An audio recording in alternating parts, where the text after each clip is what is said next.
about the grind. Yeah, the bubble grind. Now we have a guy that could probably get in there if you... It's game day. The Edmonton Oilers hit the road once again.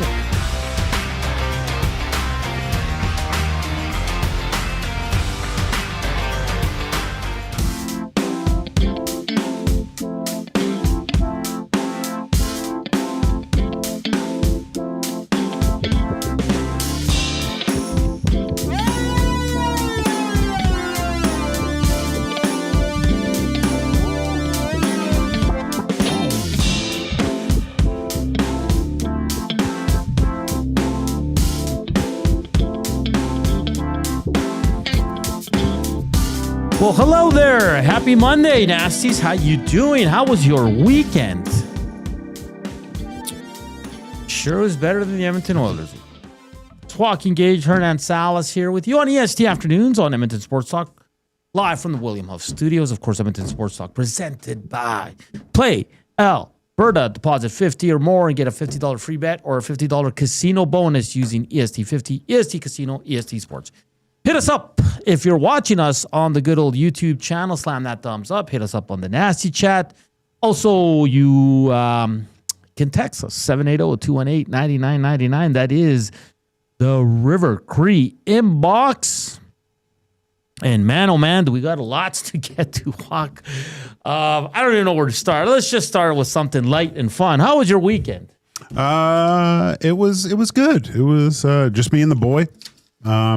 Nice. I made this kind of lasagna thing, but I made a ton of it. So that's basically what we ate all weekend. The one you showed me? Yeah. Okay. Yeah. It's delicious. And then, so clean the house, too much work all weekend, which was bad, but yesterday was cool. Went to Joey's with my son. And I got a bunch of appies, watched a little bit of the Niners game. Nice. Then went over to, what's it called? Zap Games, something? I had to go look at some Warhammer 40,000 stuff. Went and bought a codex and learned a little bit more about Space Marines. So overall, and I watched an awesome show that I'm addicted to now. Which one? Pluribus? Oh, now yeah, Reed was telling me about it. I want to watch it. It's Vince Gilliam. Yeah. And the premise is awesome. It's pretty sci-fi-ish. Yeah. So I heard the reviews are amazing. it's it's such a unique look at a certain situation. It's been done before in a sense, but not like this. It's awesome. I can't you got the first 2 episodes out. I think the next one doesn't come out till Friday, so that sucks. But It's kind of cool to be nostalgic. You know, you got to wait the week till the episode comes out. Pluribus. We watched the new Frankenstein. Did you watch the whole thing? It's fantastic. Yeah, I fell asleep. Looks really good. Oscar Isaac's great. I'm not a big like Frankenstein like that, but we're like, it's brand new. It just came out. Yeah. Like, let's watch it. I was hooked 5 minutes in. Yeah. I was like, it's really long though. Oh yeah. It's 2 hours and a half. That's okay. But that's not long. That's normal now, yeah. But it's a fantastic movie, man. A little sad too. Not gonna lie. Yeah. Speaking of sad, how about that Edmonton Oilers performance over the weekend? Holy cannoli, man. I mean, it doesn't get any worse than that. Is this rock bottom? I have no clue. With this group, I don't know.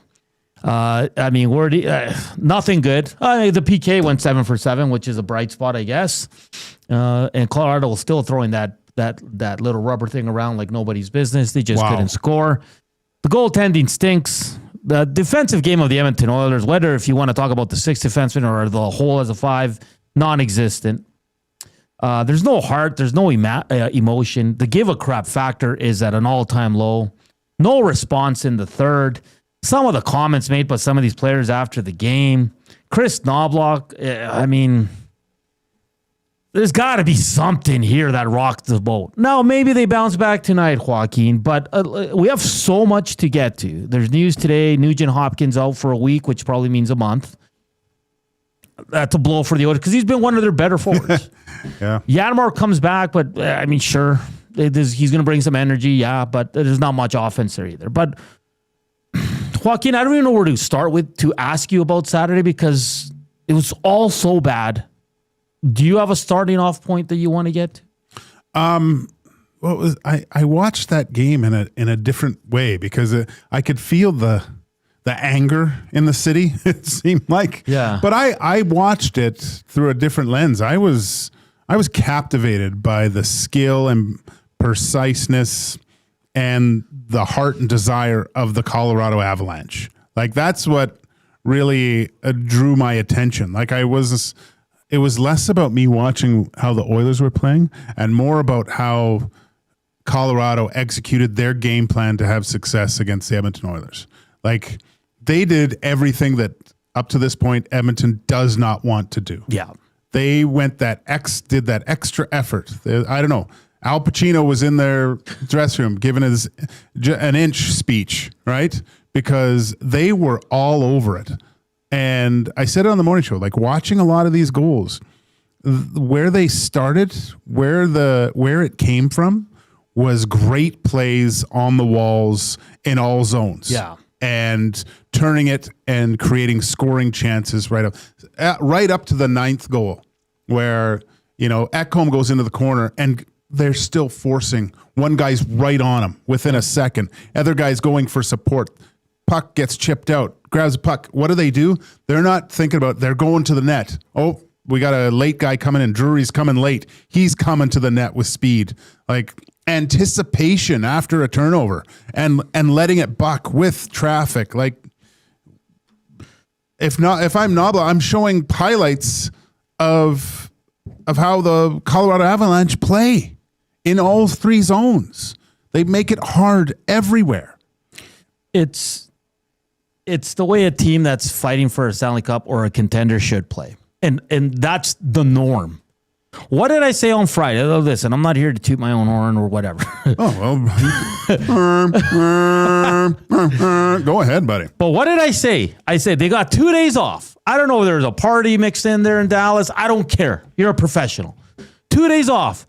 A nice fat and sassy practice on Friday, and then the talk up to the game on Saturday. 2 heavyweights going toe to toe. And they come out with that effort.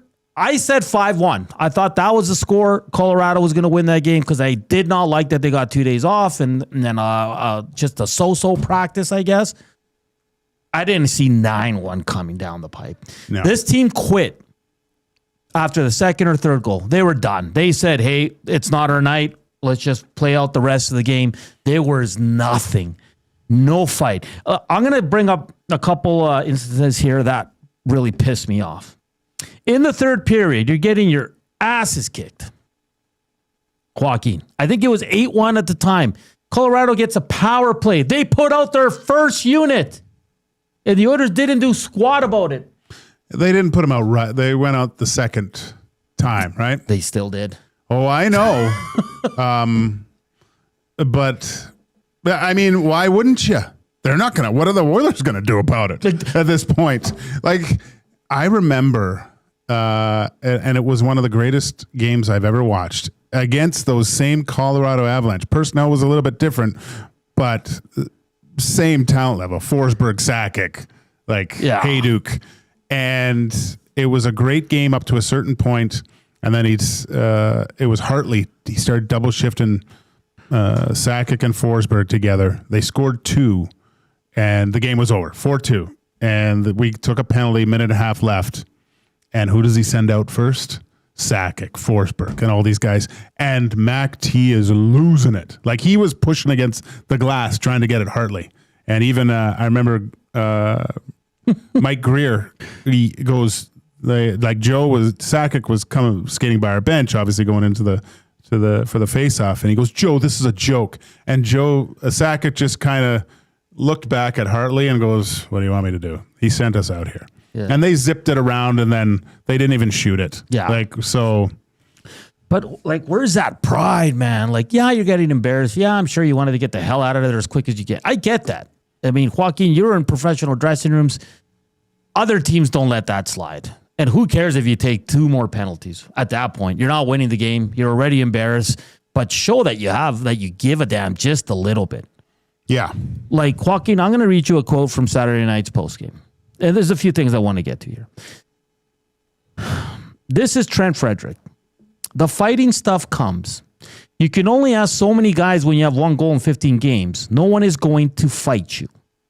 You want to do that and give your team a spark, but who wants to fight a guy who has 1 goal in 50 games? I wouldn't. I'm sorry, but that to me, like, for all the excuses, there are some people defending Trent Frederick of this. They're all gone now. The coach said today, we need more from this guy. Okay? So it's not just us saying it. But Joaquin, that comment to me is, no one's telling you to go fight a guy or Todd Bertuzzi a guy. No one's saying that. But you can grab a guy and see if he wants to. How about a snow shower on the goalie? Or how about this one? How about driving the net? How about just playing hard? Playing in a fashion that gets under the skin of other players. Make them have to do something about you, right? I think it's almost the days of asking for fights like that. They're almost gone, right? They're few and far between as it is now. But I mean, like, where's the passion? Like, what was it? Just a few weeks ago, Brad Marchand, takes a cross check in the back and loses it. Yeah, and loses it. Like, I mean, I just think with Frederick trying to get your game back. Like, you got to play on the edge. He's a player that it should be on the edge every single shift.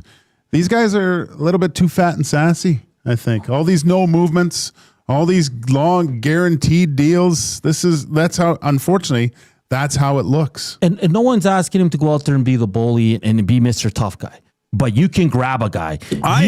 You can grab. Be the bully. Yeah. Like if Makar goes in and takes a shot on the net and he stops in front of your goalie, grab him. Throw him down on the ice. Who cares? It's 9-1. And when there is a scrum, because there was a point when Mangiapane kind of stuck around the net. Yeah.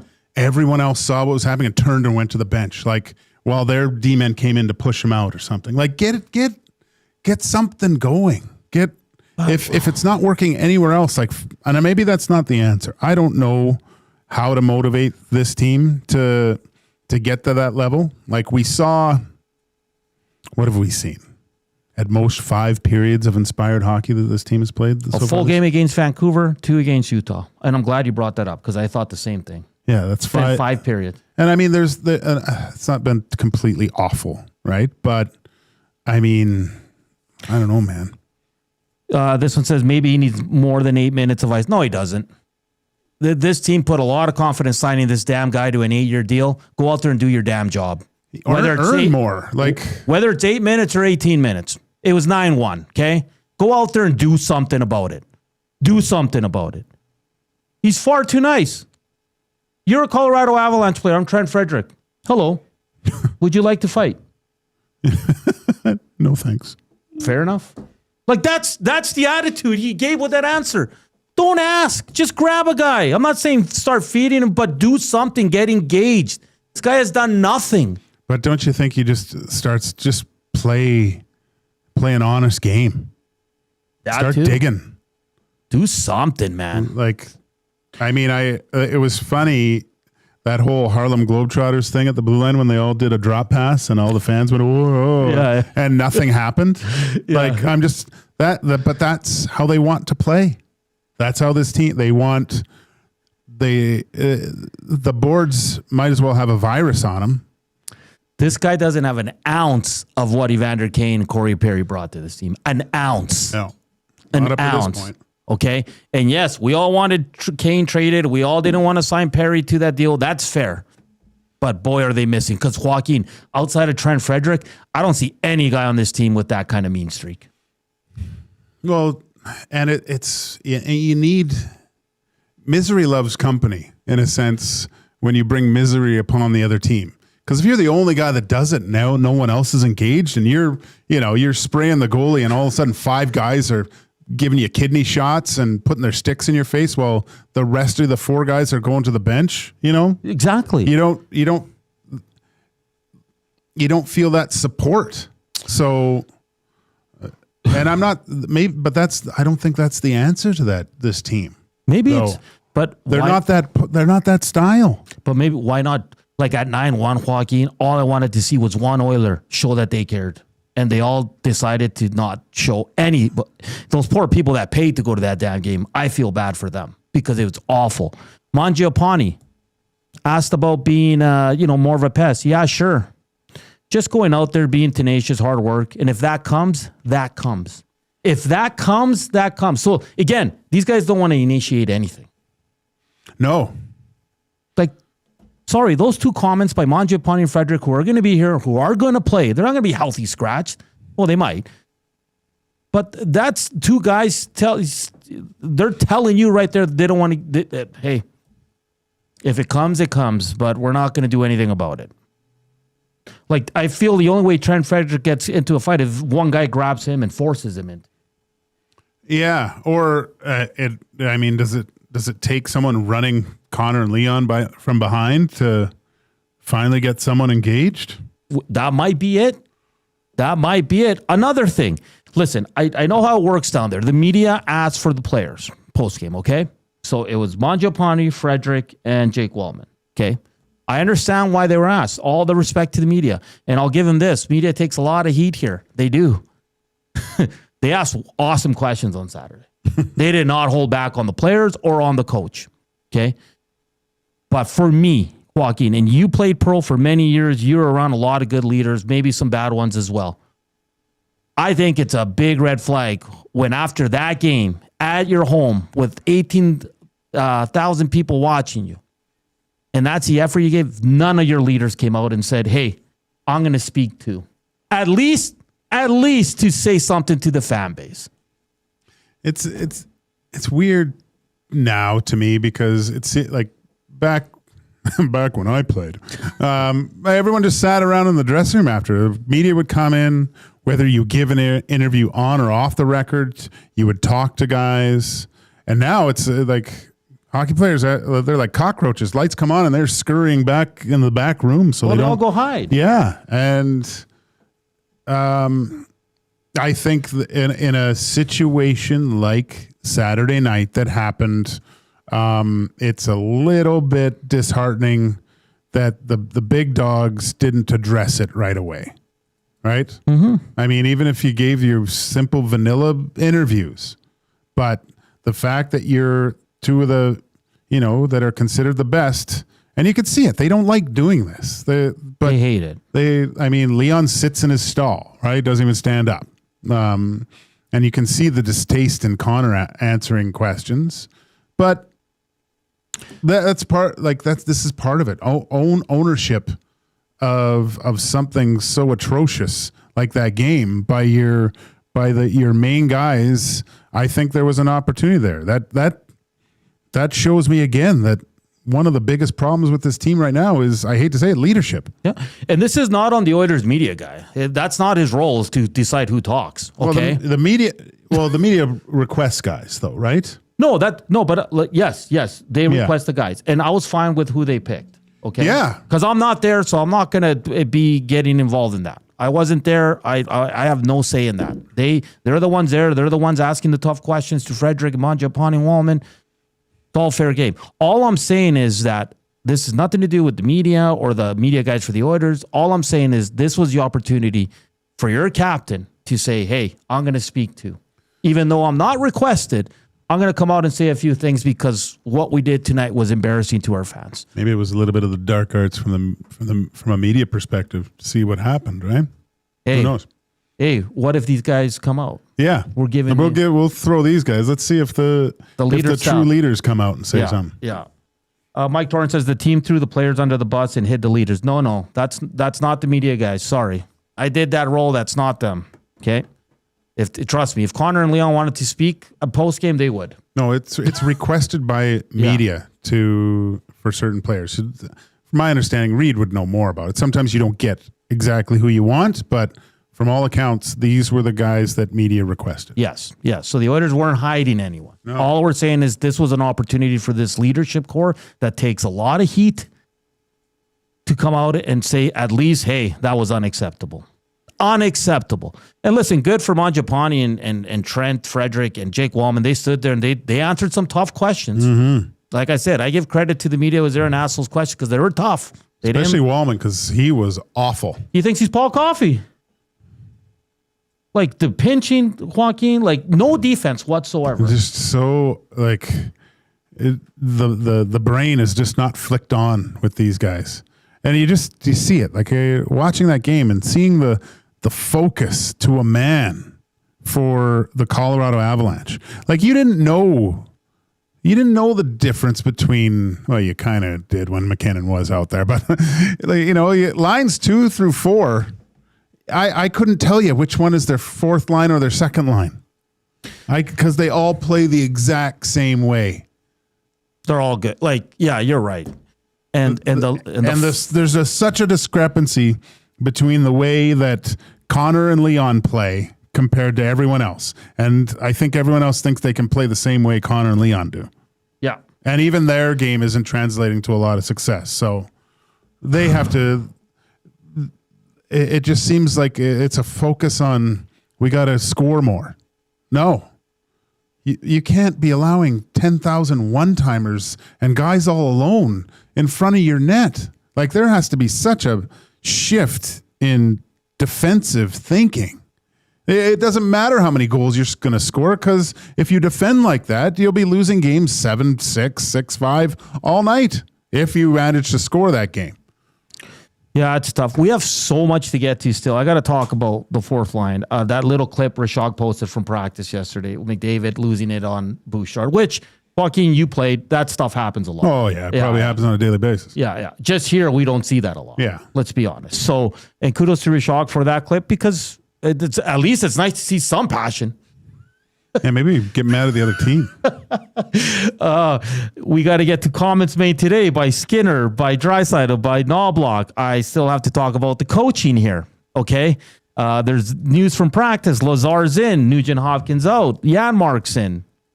Sure. Let's go. Columbus Blue Jackets tonight at 6:30. We want to hear from you.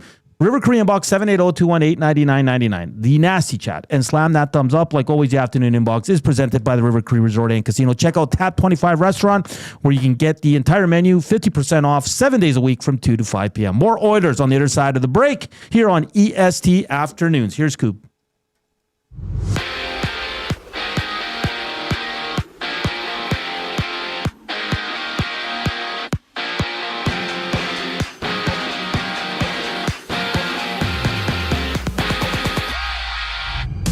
Edmonton's Ryan Nugent-Hopkins is out at least a week with an undisclosed injury, while Matthias Janmark makes his season debut against Columbus. Curtis Lazar is also taking the spot of David Tomaszek in the lineup. Previewing the game, Tom Gazzola, Ben Thompson go live with the GCL Diesel Oil Stream pregame show. Tune in at 5:30 right here on EST. 3 other games around the league. Vinny Trocheck is back for the Rangers, taking on the Preds. He's been out the past 14 games with an upper body injury.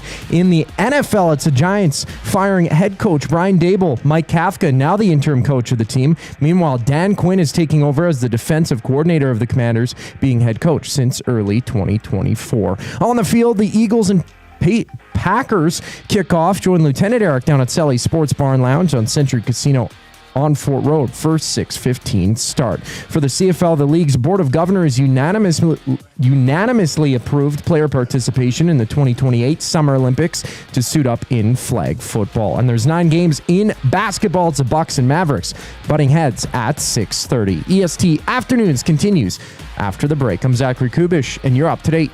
The Nielsen Show with Lieutenant Eric. Chris Johnston, TSN and The Athletic. Doesn't look like they're going to get a chance to properly practice again for about a month. It's a very demanding schedule with the Olympics compressing things, but the Oilers kind of needed to get it together. I mean, I think it's especially imperative when, they have this kind of schedule coming up, because the games are just going to be flying fast and furious after they get through Saturday with Colorado. The Nielsen Show with Lieutenant Eric. Weekday mornings 6 to 9. Only on Edmonton Sports Talk. Your clear choice for Edmonton sports. Since 1952, William Huff has been the heartbeat of Edmonton's advertising world. From humble beginnings to a citywide powerhouse, we've been the go-to for signage from print to design and installation. Partnering with Edmonton's top sports franchises and major events, we've helped shape the city's global reputation. Our secret? Unmatched customer service, decades of experience, and a passion for excellence we call the William Huff Advantage. Visit us online at williamhuff.com. Summer was packed with memories. Let me get a picture. Your garage doesn't have to be. Wow, look at all this space. Store your gear with Sentinel Storage and enjoy extra space all year. Try 4 weeks free. Visit sentinelstorage.ca. Looking for flooring? Paramount Flooring has it all. Sales, service, and expert installation. With options for every style and budget, open 7 days a week. We've got you covered. Quick delivery and in-stock deals. Plus, EST listeners get 10% off. Visit ParamountFlooring.ca today. The River Cree Resort and Casino features the best in live entertainment, including international U2 tribute band, Desire, November 14th. Performing decades of U2's greatest hits, it's Desire, November 14th at the River Cree. Tickets for this show and more at rivercreeresort.com. River Cree Resort and Casino. Excitement, bet on it.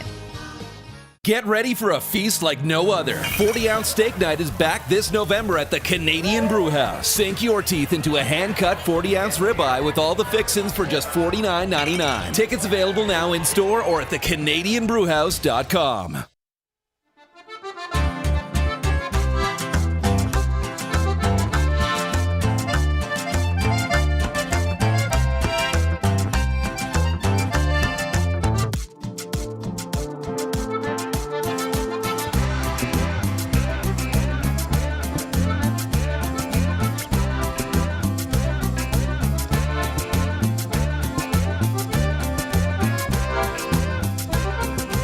We're back here on EST Afternoons. How you doing on this? It's nice out. Whew.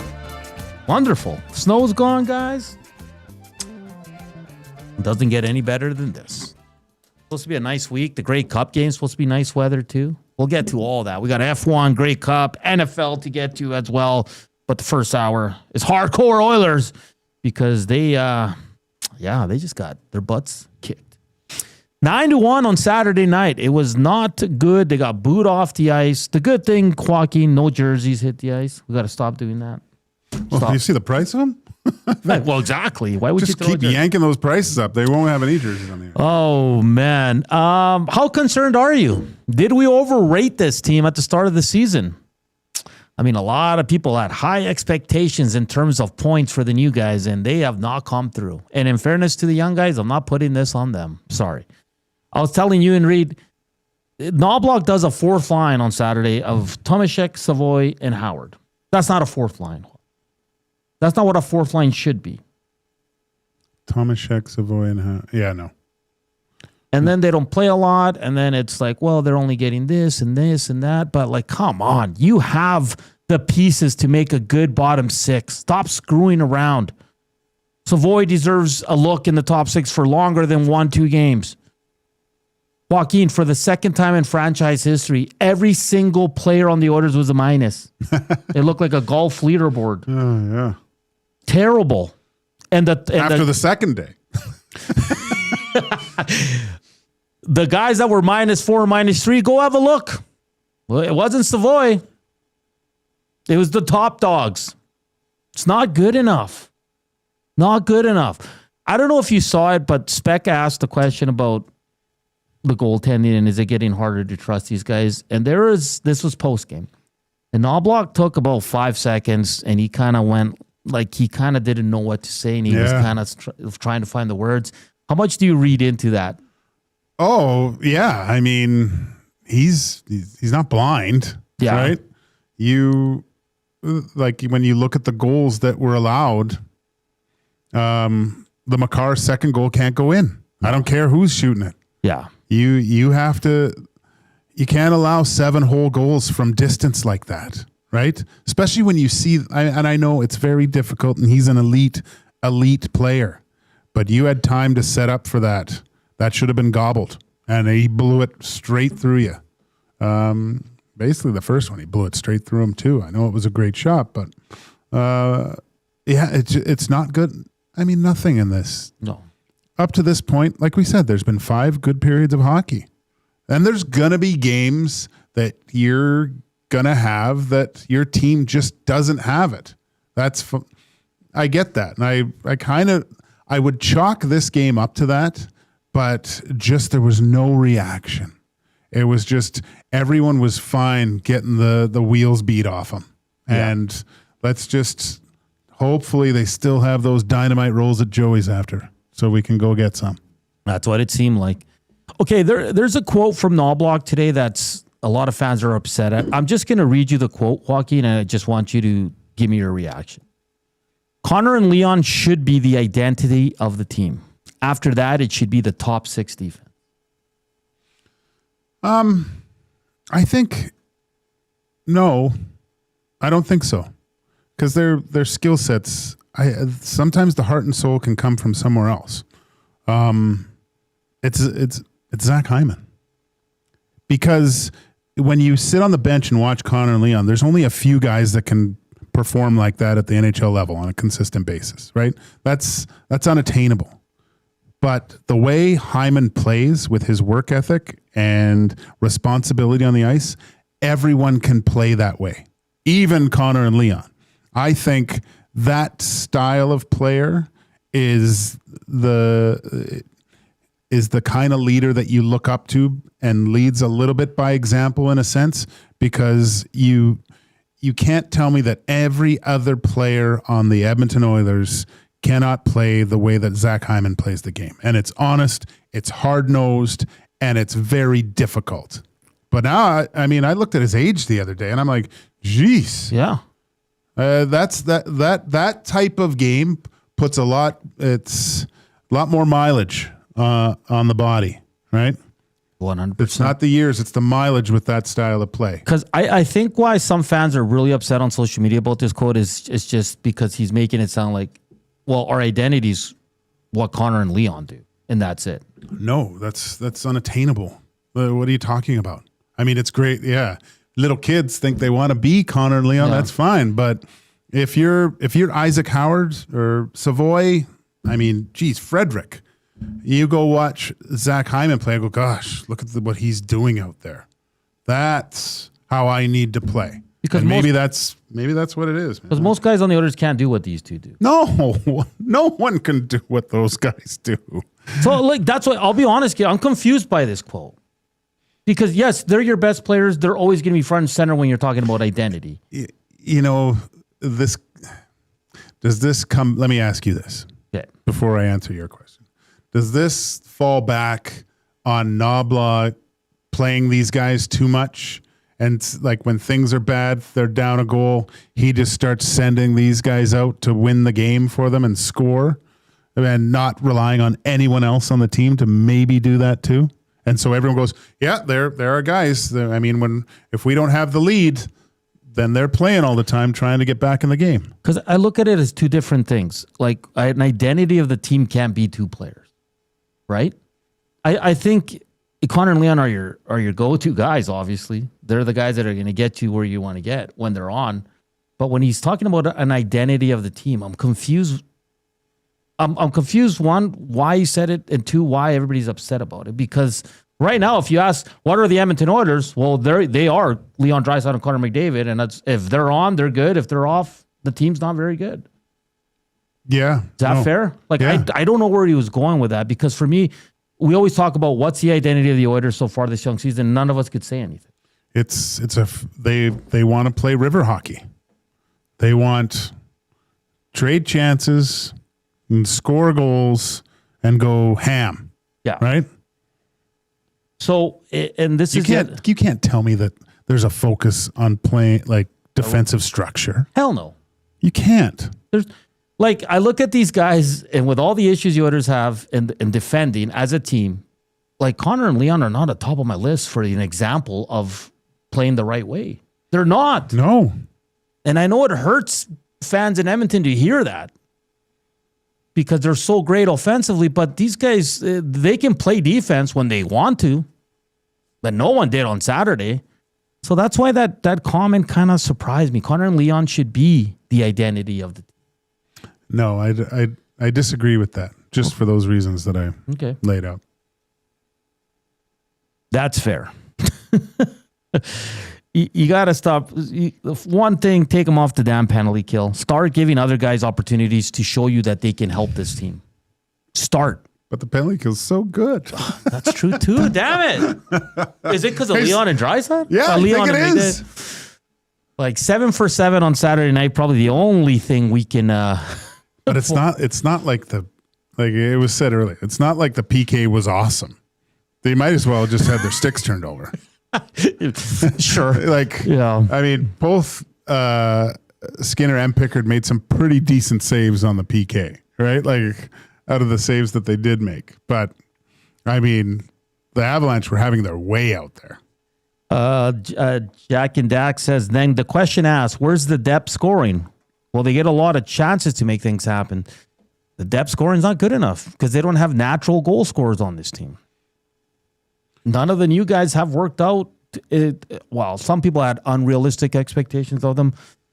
I didn't think Savoy would be stuck at 1 goal. I didn't think he'd have 10, but somewhere in between. Like he has to score his goals within 6 feet. Yeah. Right. I've seen him shoot the puck.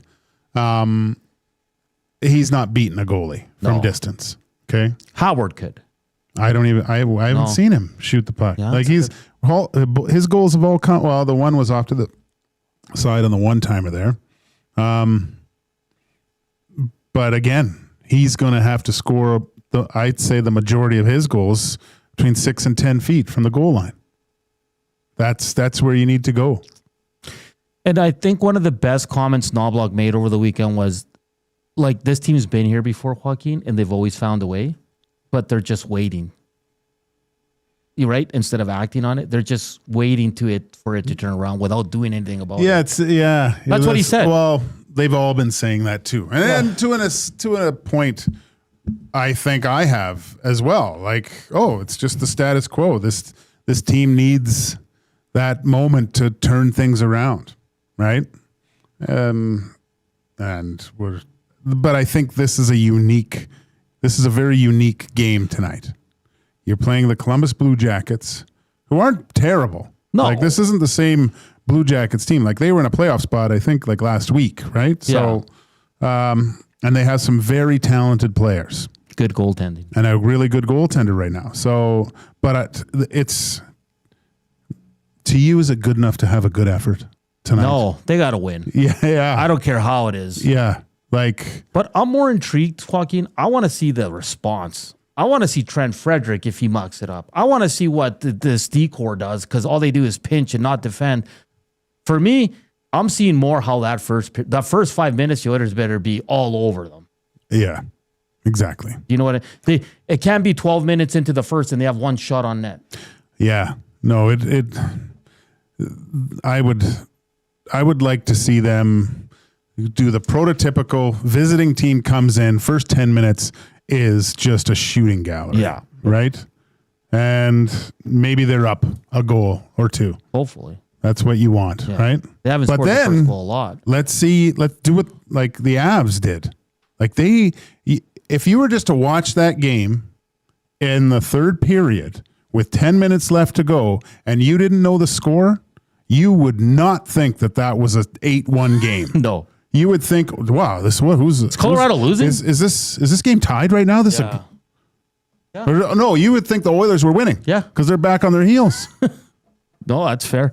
A portion of this hour brought to you by the Canadian Brew House. Taco Tuesday just leveled up at the CBH all day, $3.49. New tacos and quesadillas after 4 p.m. Sip on $5.99 margaritas.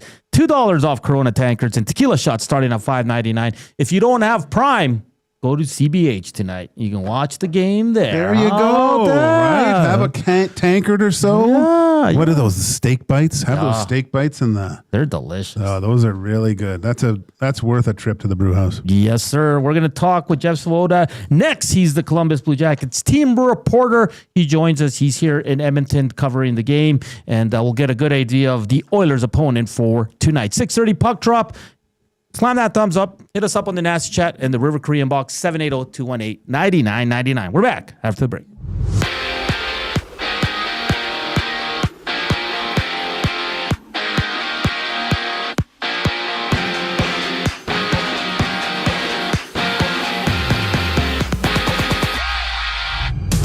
With With an undisclosed injury, Ryan Nugent-Hopkins will miss a week for the Oilers. On the ice, it's Matthias Janmark making his season debut with the club as Curtis Lazar returns to the lineup in place of David Tomashek. Tom Gazzola, Ben Thompson preview the Oilers Blue Jackets game on the GCL Diesel Oil Stream pregame show. Coverage starts at 5:30 right here on EST. Around the league, the Preds and Rangers face off. Vinny Trocheck returning from an upper body injury for New York. That's kept him out the past 15 games. NFL headlines: the Giants have fired head coach Brian Daboll, offensive coordinator Mike Kafka being named as interim coach. In Washington, head coach Dan Quinn is taking over as defensive coordinator of the Commanders. And staying in Washington, Jaden Daniels is out against Miami this week. Marcus Mariota to start as Terry McLaurin is sidelined once again.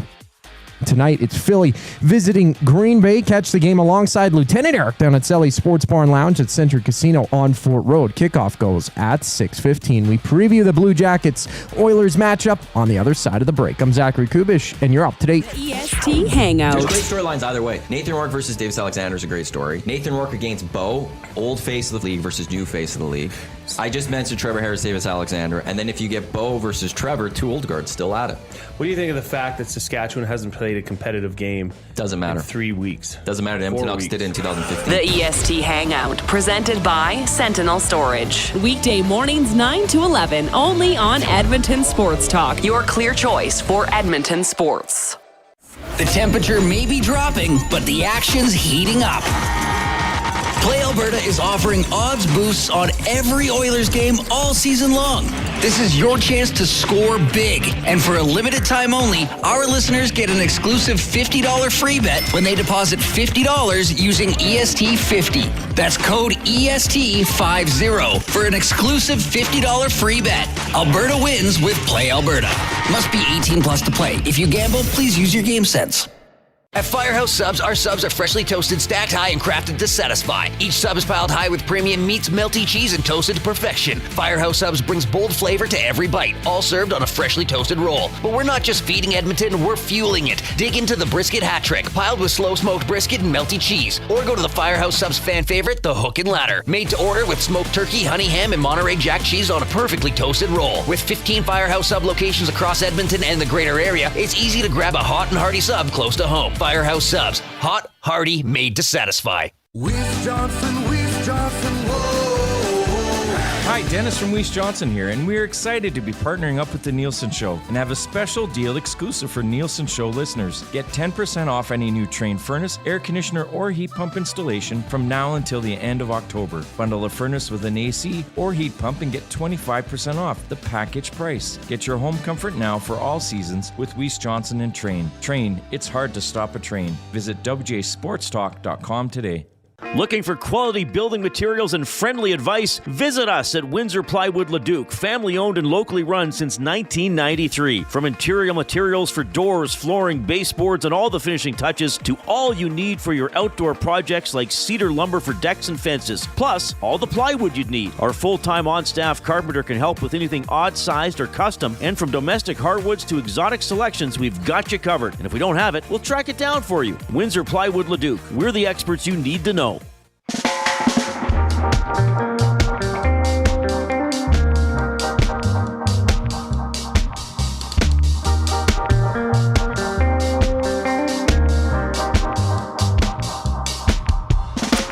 We're back here on EST Afternoons on this nice Monday here in Edmonton, November 10th. We're talking a lot of Oilers, of course. The crush by the Avalanche on Saturday.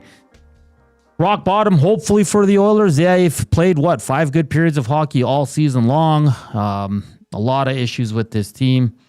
And they get a team here that's on a 3-game losing streak. But it's going to be a tough test, man. It always is when the Oilers are playing the way they are. And the big news, no Nugent-Hopkins, who might be their best forward so far this season. And to talk all things Columbus Blue Jackets, Jeff Svoboda from the Columbus Blue Jackets. He's their team reporter. Jeff, how's Edmonton treating you so far?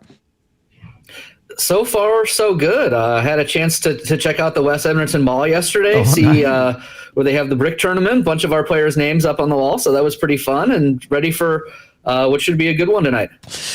Yeah, hopefully you weren't here on Saturday, Jeff, because it got pretty ugly. But the Blue Jackets currently 7-7 on the season. They're on a 3-game losing streak. But in fairness, they're getting a team here, Jeff, that if you show up and work, you're going to probably have some success. But what do you make of their 500 record so far this season?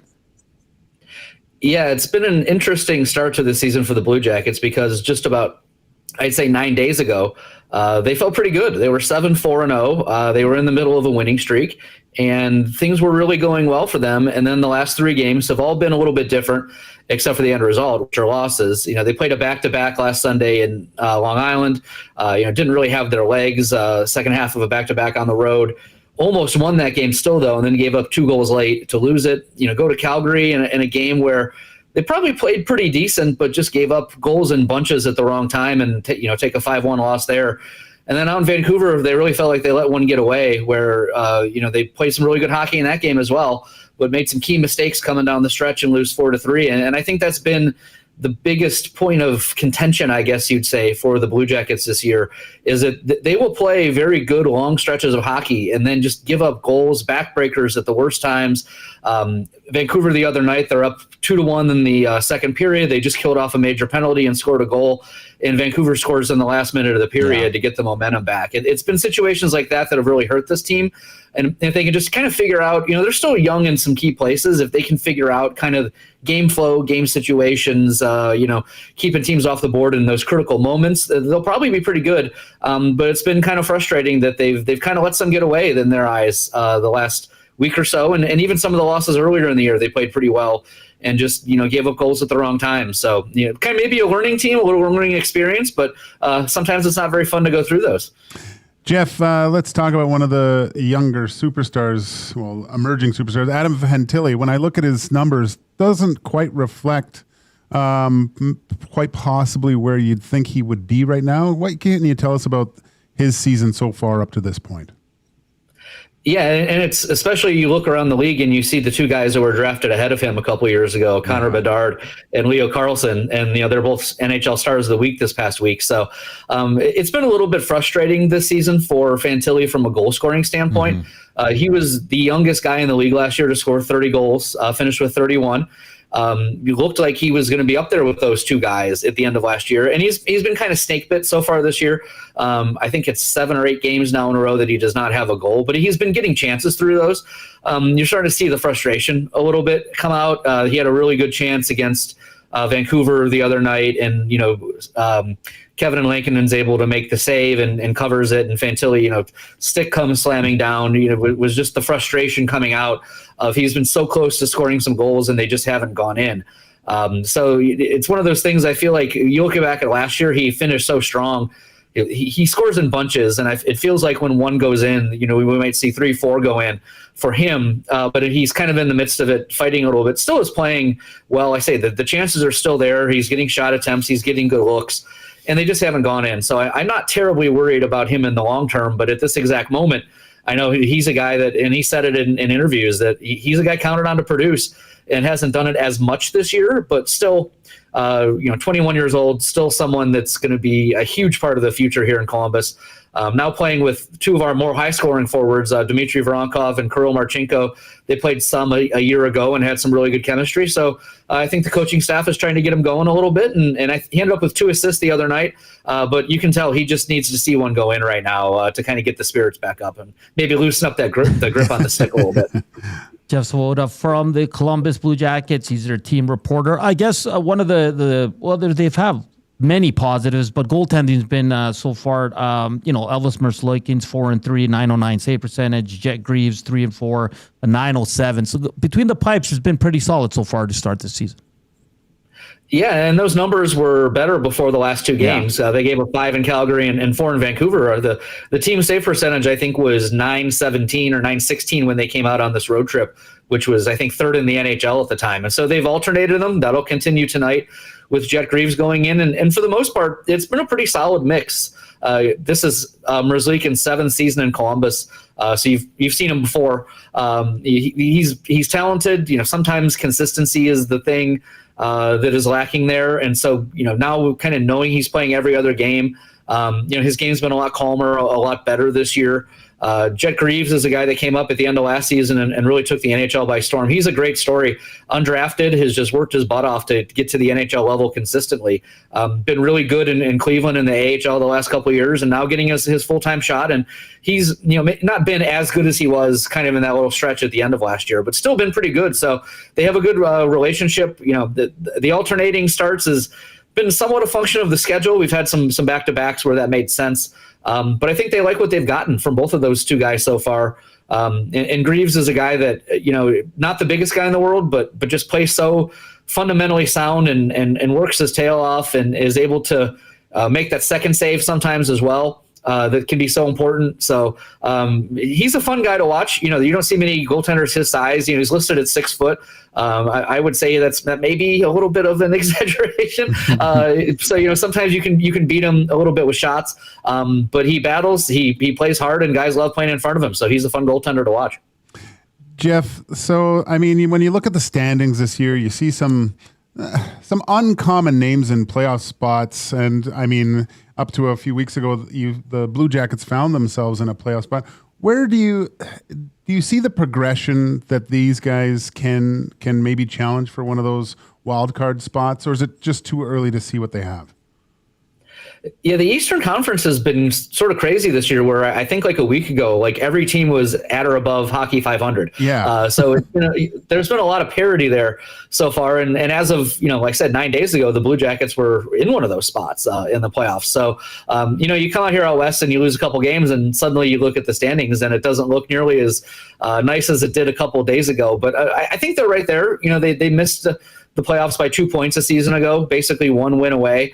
That's one thing they've talked a lot about this year, is that, trying to get those points early so that you never know what that one game is going to be, which is why they were so frustrated Saturday in Vancouver, was they felt like they let one get away. So there's some things that they're better at than they were a year ago. There's some things they're worse at than a year ago. Didn't really change a whole lot with the mix. Brought in some veterans like Charlie Coyle, Miles Wood, Isaac Lundestrom from Anaheim, that have all played pretty solidly so far. So they're still kind of, I think, trying to kind of figure out exactly how this mix works and what their identity is. But like I said, they've pretty consistently, had good starts, had some long stretches of good hockey, and they just haven't been able to close out games. And say the big part of that has just been giving up goals and not seizing momentum. They get momentum in games and just can't hold it. And like I said, a function of that is, you mentioned Fantilli, Kent Johnson, some of the guys that they're depending on are younger players. So maybe that's just all part of the process. But I know that's been also a frustrating part of the process for them so far this year. And if they can just figure out, holding third period leads, not giving up goals at critical times, the ingredients are there. They've played a lot of good hockey, and if they can just finish off games a little bit more, they can absolutely be a playoff team, especially if these young guys keep getting better and better as the year goes by. Jeff, just looking at your Twitter, there's an illness going around the Columbus Blue Jackets. There might be some lineup decisions closer to game time. Yeah, thankfully I feel okay. We'll see how I feel after the fight tonight. Sean Monahan, Matthew Olivier, Miles Wood, and Cole Sillinger all missed morning skate today. We did not skate yesterday, so everyone was expected out there today. And so when those four guys weren't out there, you were kind of like, I think something's going through the team. And we've had some assistant coaches that have been battling it as well. So I guess it was only a matter of time before it got to the players. So really do not know what the lineup is going to be tonight, which of those guys is going to be able to play and which of those guys is just not going to be able to play. So it's going to be a mystery until, 6, well, it's a 6:30 game. So, till, 6:15 or whatever after warmups, what exactly the Blue Jackets lineup is going to be. So, and, listening to you guys talk before the break and just about how the Oilers, after Saturday have to come out strong and have to really, you're expecting that team on the other side, to come out gangbusters at the start of this game.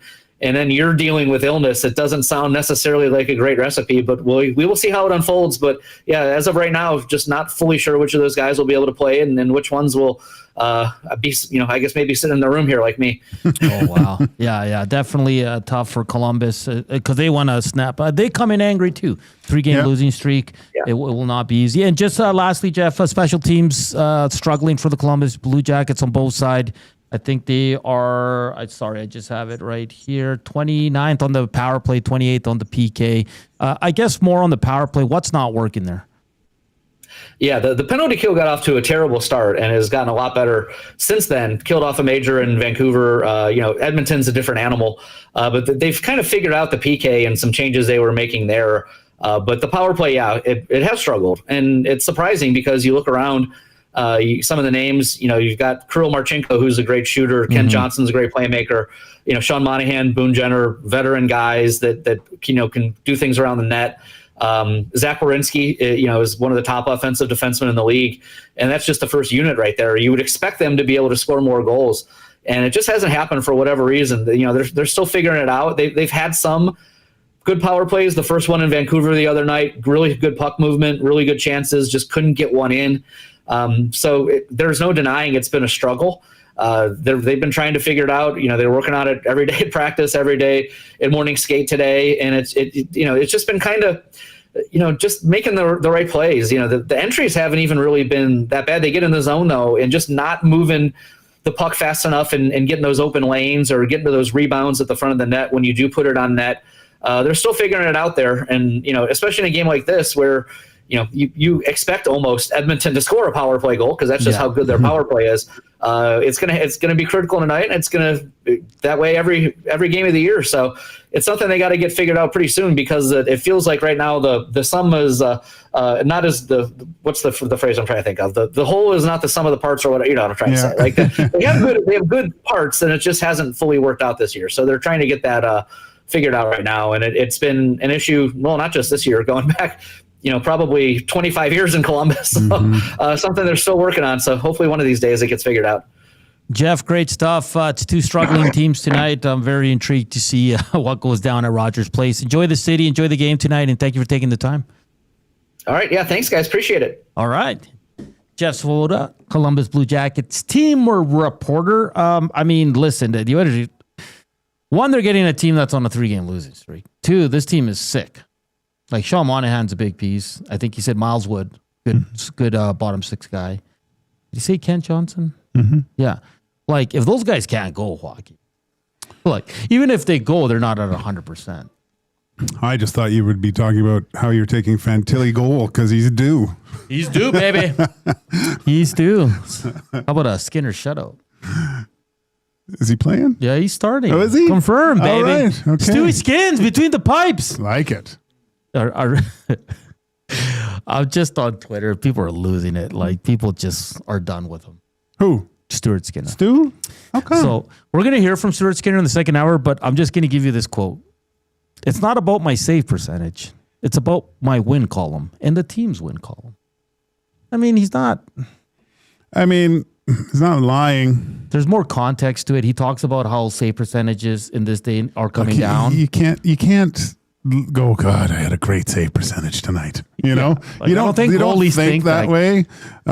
You might look at it when you're in your last year of your deal and see where you average them all out and see where you are. But listen, the only stat that really matters is the win column. Okay. Here we're going to pick apart everything, but the bottom line, if you're getting wins, who cares? And there's more context to it. He talks about how if you're at 900 right now, that's pretty good. It's just the way the league's going with goals. Oh yeah, it's dropping. It's weird because we've been harping on defense for so long, but it is a lot harder to get shots. Right. And he also made a good point. He said, listen, he owned it. He said, I have to make the big save more often. I have to stop the breakaway. In a shootout, I have to make a save. Yep. So again, we'll hear the whole clip because it's when people just post clips or you just see one clip, there's more to it, right? Yeah. I don't think he's saying I don't care what my save percentage is. He probably does, but what he's saying is if I have more wins, that's all I care about. As far as I know, every goalie goes into each game going, I'm going to stop every shot. Yeah. That's your mindset. It's not like you go in, I'm going to give up 4, but wait a second, I've stopped 12. I can let one go now. Yeah. And listen, I get the frustration with the goaltending here in Edmonton. I do. I truly do. But that McKinnon goal out of the box was just sometimes you just got to tip your hat to the other team because they're awesome. Oh, McKinnon went in last night and scored 5 points. You see him score goals. His shot's a rifle. Yeah. Holy smokes, that guy can shoot the puck. It is on up. And he can stick handle. Like his goal against Pickard in the third, when he picked it, like he was facing the other way, and I'm watching it, I go, oh, he's going to get caught. And then he turns on the jets, and no one could catch him. And he probably could have blown by, who was it? It was, I think it was Wallman. Yeah, Wallman started like, yay. Couldn't believe how quickly all of a sudden. It was Wallman. A lot of guys blew by Wallman on Sunday. Oh, I know, but it's just the fact that he was standing still at the red line, and you had a gap, and you had to back up quicker because he all of a sudden, within 4 strides, was going to blow past you. Yeah, oh boy. It's, I don't even want to think of an L tonight because the boys on the post-game show, they might shut down the internet, man. Yeah, no, it's thanks for the views. Reminder, we are off tomorrow for Remembrance Day. We'll be back Wednesday, but the boys will be on with the pregame show at 5:30. It's going to be Reed Wilkins from 3 to 5:30 with Coop. Jay is off today. It's a jam-packed show, too. Yeah. I got to say that. They got the Rich Pronger. And Jody Shelley. And Jody Sean Shelley. Bell. And Tom Gazzola. Really? Yeah, that Tom guy. Pronger scored on me. No, look at that. You're so proud. Oh, rifled it past me. Oh, my gosh. I'm still looking for that one. That's awesome. So keep it locked, and the boys will be back tonight. It won't be too late because the game is at 6:30. So Tom Gazzola and the boys will have the post-game show for you. All right, in hour 2, more Oilers go around the NHL as well. We'll talk the CFL Grey Cup matchup. We're set. It's going to be a great game on Sunday. The weather's supposed to be super nice for November, so I can't wait for that game. Talk some NFL, some F1 as well. Hey, P1, P2 right here for the Brazilian JP. That's right. Yeah. We're good in Brazil, baby. We're good in Brazil, baby. All right, hour 2. We just don't get the waxing. Hey, quickly, the afternoon inbox is presented by the River Cree Resort and Casino. Check out some shows this month. You can check out Desire, International U2 Tribute on November 14th. For tickets, go to rivercreeresort.com or hit up the River Cree box office. Hour 2 on the other side of the break. The Reed Wilkins Show with Jay Milne. If you could be any animal for a day, what animal would you be and why? I would take a dog. A dog would be good, but you'd get touched a lot, and you don't like being touched. Yeah, that's true, actually. No, maybe the belly rubs feel nice. I want to see what they feel like. I can show you right now. But as a dog. What about as Reed? No, that's fine. That's fine. I don't want you to rub my belly. The Reed Wilkins Show with Jay Milne, weekday afternoon 3 to 6, only on Edmonton Sports Talk, your clear choice for Edmonton sports. Running your own small business takes courage, and as it grows, so does your team. That's why Alberta Blue Cross offers health, dental, life, disability, and wellness benefits designed for small businesses, because we know a healthy team means a thriving business. Join over 5,000 Alberta businesses who have chosen us to help their business grow and succeed. Alberta Blue Cross takes care of you and your employees, so you can take care of your business. Visit ab.bluecross.ca to find a plan that's right for you. When gambling, set a budget before you play. Stay informed and visit GameSenseAB.ca to learn how. Remember, if you gamble, use your game sense. You've heard the name, but what does it mean? For over 66 years, William Huff Advertising has supplied signage from screen printing to digital to LED with design, production, and install in-house. It's a one-stop shop for all your signage needs. Edmonton owned and operated, William Huff has been trusted by the biggest companies and teams in the City of Champions and many others across the country to do the job. If you're looking for a way to get the word out about your company or event, they are the answer. Go to www.williamhuff.com. Their results speak for themselves. Skip the couch and hit the Canadian Brewhouse. Your home for every puck drop, every goal, and every cheer. With ice-cold drinks, massive screens, and the best fans in town. This hockey season, our house is your arena. The Lock Shop. I spent all Saturday just thinking about Macklin Celebrini. Oh my God, is this kid good, dude? How is he not on the Olympic team, right? I'll say this right now. Not only is he on the Olympic team, he will be in the lineup, like in the top 12 forwards when Canada drops the puck on its first game. There's no way you can not have this kid in the lineup. He is that dynamic and that good. The Lock Shop, weekday mornings at 11, only on Edmonton Sports Talk, your clear choice for Edmonton sports.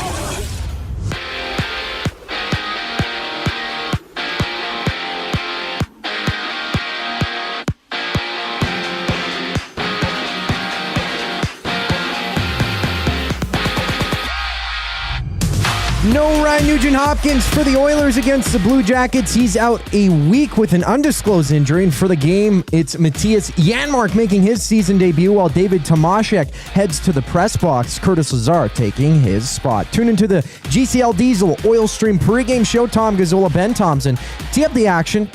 They go live at 5:30 right here on EST. Just 3 other games on tap. It's the Islanders meeting the Devils, while the Golden Knights take on the Panthers. In the CFL, the Argonauts have received permission to speak with the Blue Bombers head coach Mike O'Shea, while down south, Mike Kafka is now the interim head coach of the Giants. Brian Dable being relieved of his duties. As for the Commanders bench boss, Dan Quinn is taking over defensive coordinator duties. Meanwhile, Joe Burrow is back at practice, being out since week 2 following a toe surgery. He's eligible to be activated by the Bengals within the next 3 weeks. Tonight, it's the Eagles and Packers. Swing by Sally Sports Bar and Lounge at Century Casino on Fort Road to join Lieutenant Eric for 6:15 kickoff. I'm Zachary Kubish. That was your sports update. Hour 2 of EST Afternoon starts right now.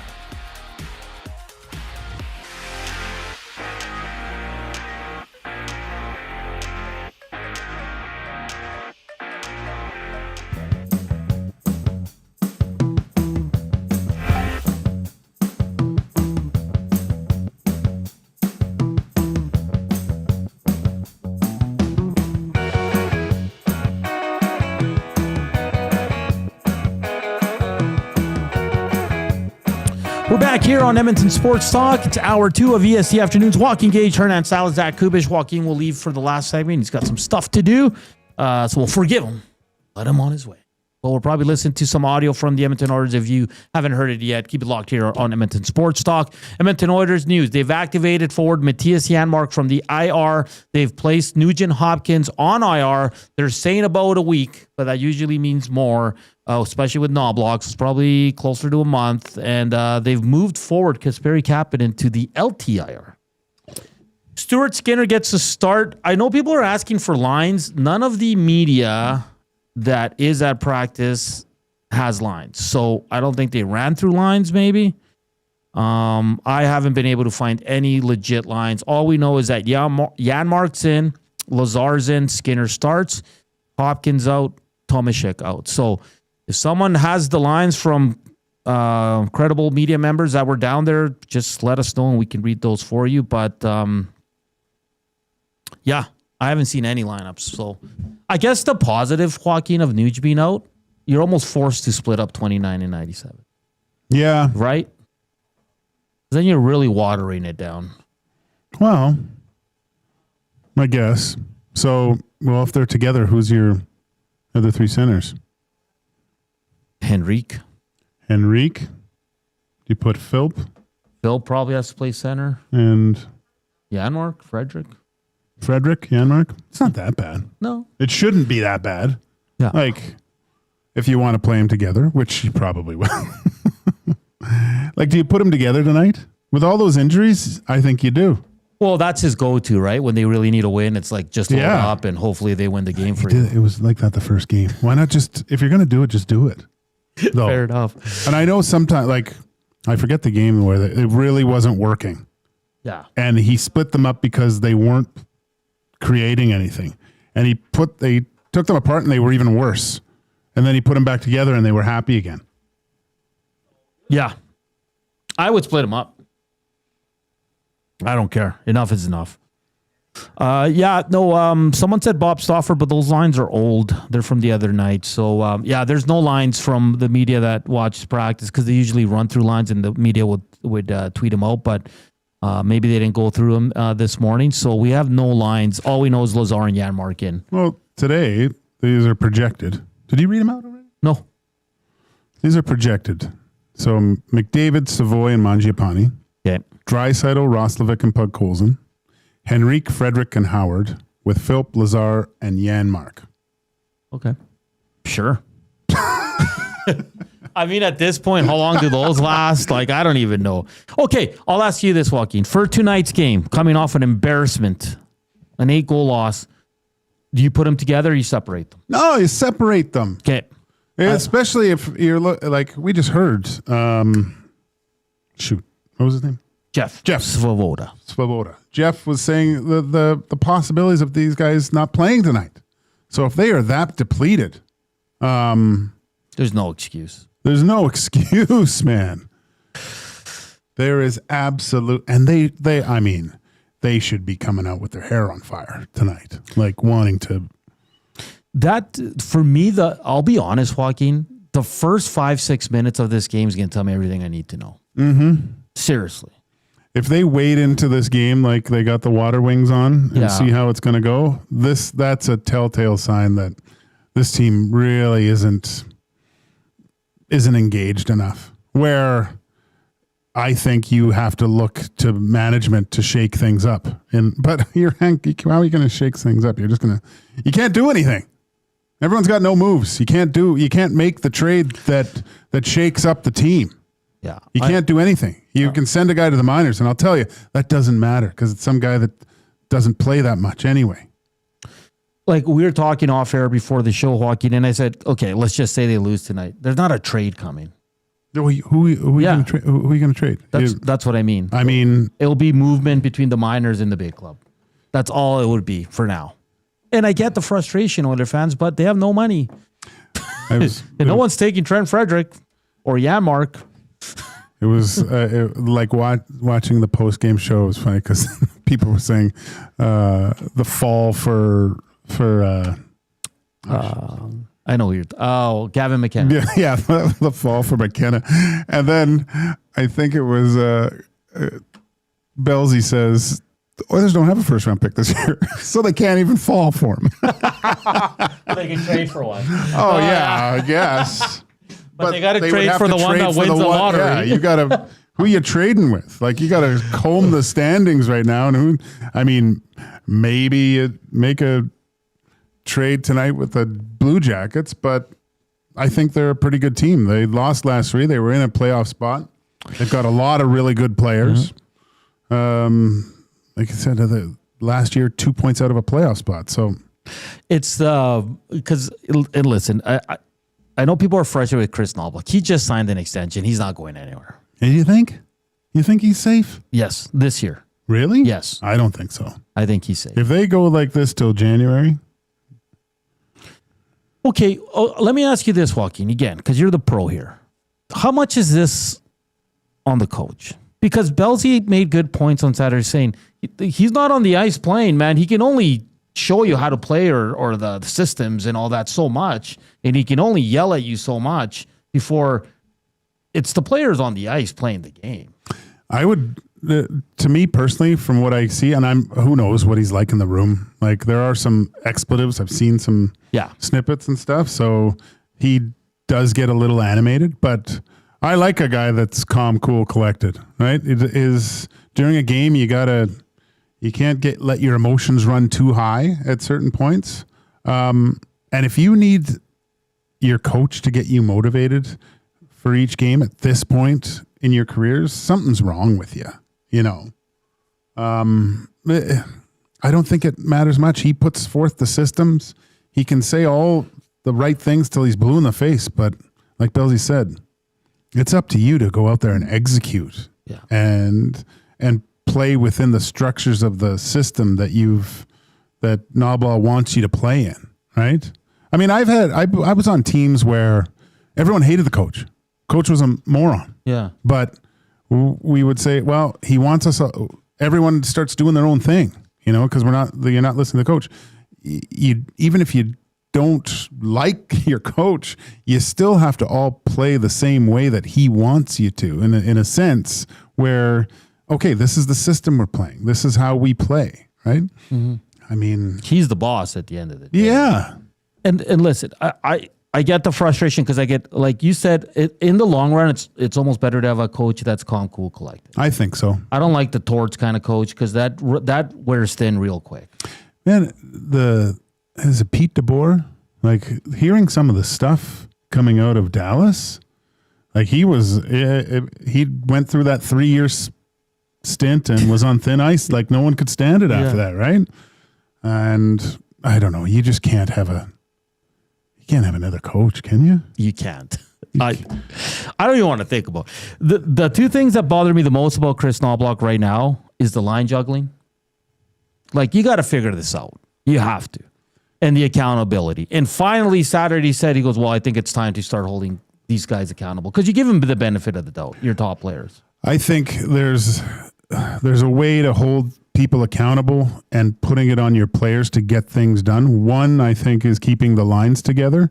Two, I don't care what name's on the name bar on the back. If you're not getting a consistent effort on both sides of the puck, they're not playing. And shorten the bench, man.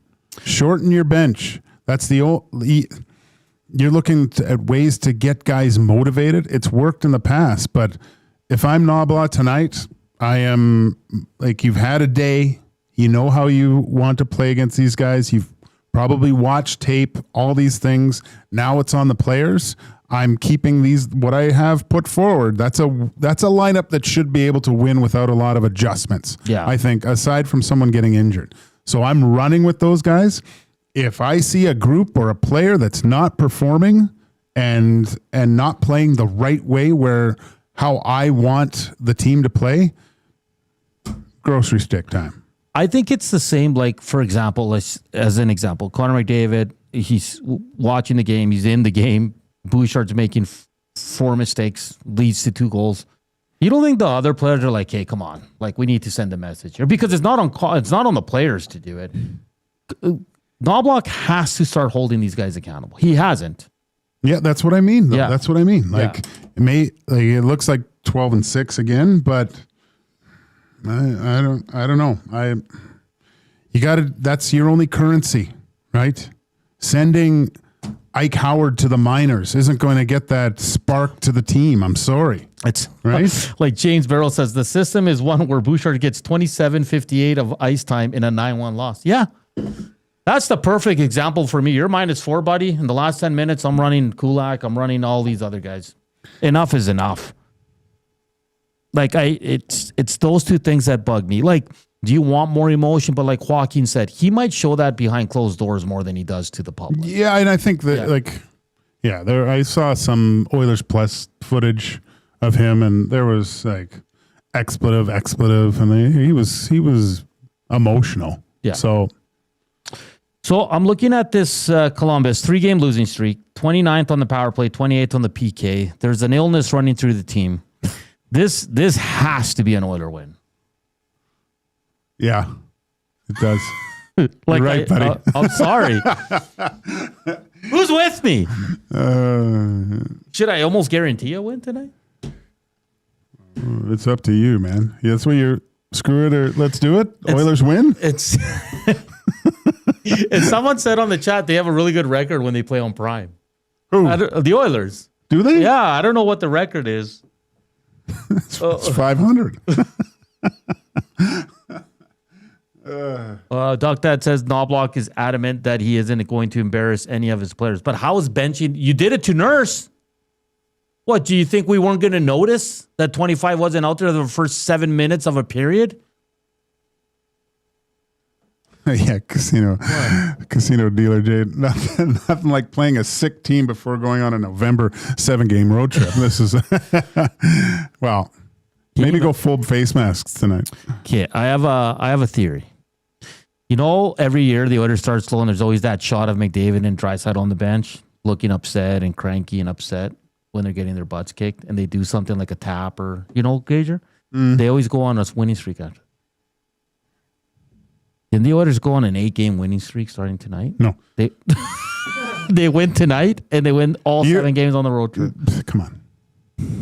Who's with me? Bet on that. This one says, no, the Oilers suck on Prime. Yeah. I don't think they've won a game on Prime, have they? Yeah. Oh. Doug, James replies to Doug that the players embarrass themselves. Yes, they do, man. Like, if you're worried about that, Knoblauch, holy crap, we got a problem here. Running Bouchard 28 minutes in a 9-1 loss is like catching your kid smoking and making them smoke the entire pack. Oh, yeah, you're going to be that bad? Get back out there. Is that what he's doing? Yeah. This one says they aren't reporting lines because it's all lies. The lines are never the same. Well, there is no lines. I've double checked with a lot of the media guys, and there's nothing there. This one says, do you guys feel that many players come to the Oil and think these guys are skilled? Now I should be skilled too, rather than play their own game? I thought that too. You know, you watch certain players play, and let's face it, Connor and Leon make playing hockey look pretty easy at times. It makes it look like everyone can do it. But you gotta remember how you got to the NHL and what made you successful. You don't all of a sudden are able to dance and go at four guys and create like Connor can. Yeah. But I think this is more about how do you get out of like when things are going bad. How do you revert back as a goaltender? What do? You fall back on hopefully a solid foundation of goaltending, right? You play the easy way. You're just not worried about anything else, just the puck. Like get in front of the puck, get set.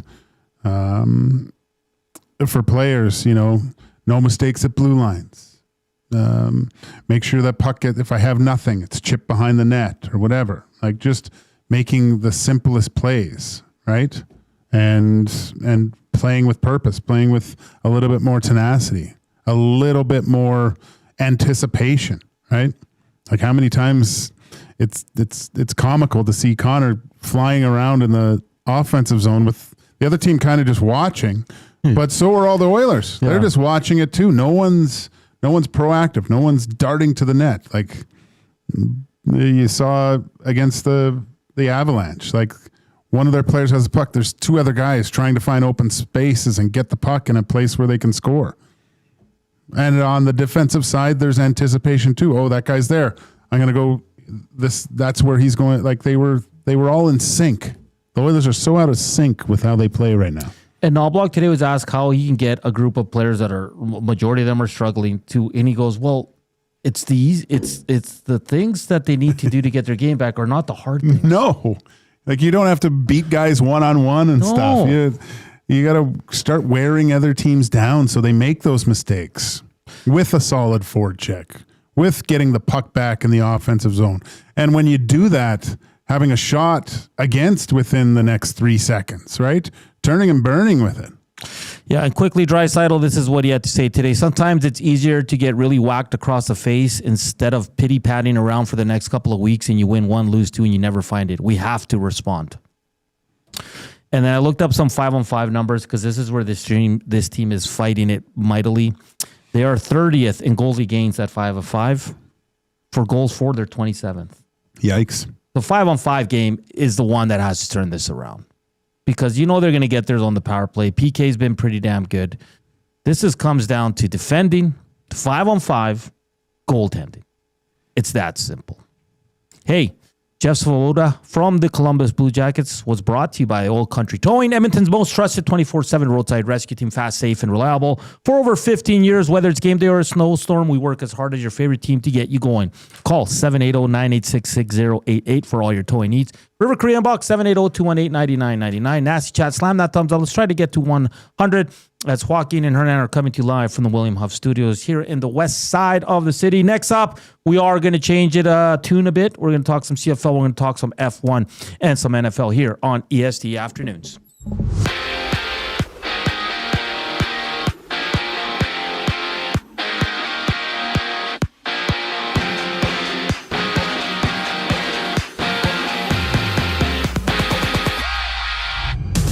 Edmonton's Ryan Nugent-Hopkins is out at least a week with an undisclosed injury, while Matthias Janmark makes his season debut against Columbus. Curtis Lazar is also back in the lineup, taking David Tomaszek's spot as Kasperi Kapanen moves to long-term injured reserve. Previewing the game, Tom Gazzola, Ben Thompson, they go live with the GCL Diesel Oil Stream pregame show. Tune in at 5:30 right here on EST. 3 other games around the league. Vinny Trocheck is back for the Rangers. He's missed 14 games from an upper body injury. They play the Preds and Vegas and Florida also match up. CFL news, the Blue Bombers have given the Argos permission to interview head coach Mike O'Shea. In the NFL, it's the Giants firing head coach Brian Daboll.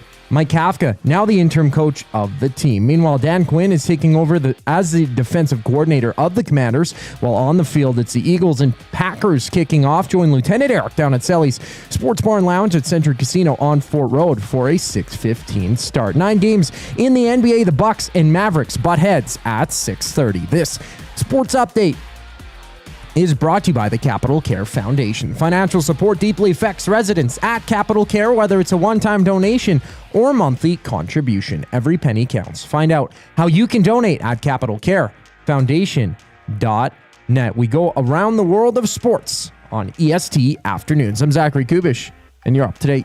When you cater with Royal Pizza, you're getting the same great pizzas, pastas, and salads you love, just bigger and built for a crowd. Perfect for teams, offices, or parties, Royal Pizza's catering brings real value around $10 per person. Delicious, high quality, and easy. If you like their pastas, you'll love their catering pastas even more. Visit royalpizza.ca or contact your local store for exact pricing and details. So come on home, Royal Pizza, still making it great.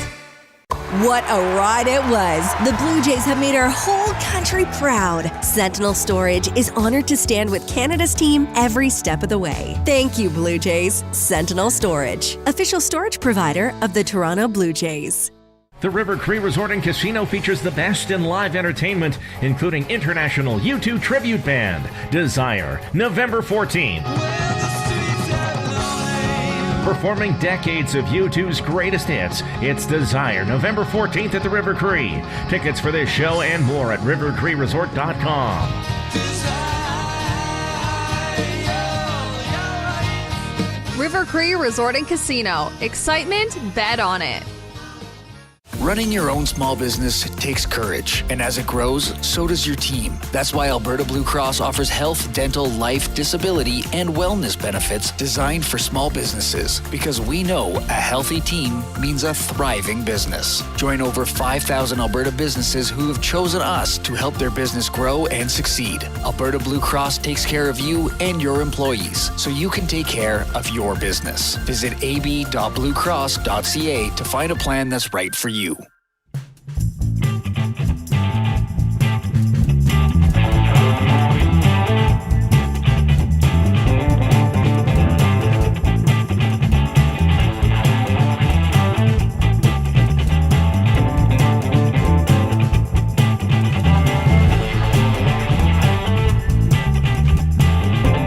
We're back here on EST Afternoons. Joaquin, Gage, Hernan, Salas, Zach Kubish. Coming up at 3, Reed Wilkins will be with Coop. His Jay's off today. They'll take you right up until 5:30. Then handsome Tom Gazzola takes over the airwaves, and he'll take you right up until puck drop. And then the boys will be back later tonight for the post-game show, and everything's trending in the right direction for an Oiler win. Right. Yeah. So did you sample any good wines at the I did. Catalina wine mixer? What was your favorite? I can't remember the name. Didn't write them down in your phone? I did. No, did I?